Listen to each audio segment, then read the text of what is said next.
тілегісің, кеудеде соққан анаңның жүрегісің. Көктегі күнім қызғалдақ гүлім ау, өмірімнің өлшеусіз бағы екеніңді өзің ой білемісің.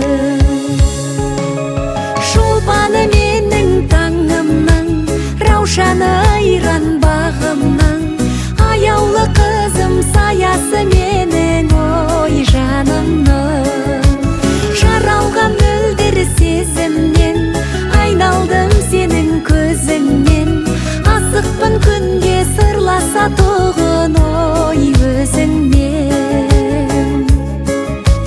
Жаратқан сенің жаныңдай асыл етсін, әрдайым өмір жолыңда ашық етсін. Жанымен сен деп әнімен тербеген ата-анаңа, қуанышыңды көруді ғана нәсіп етсін.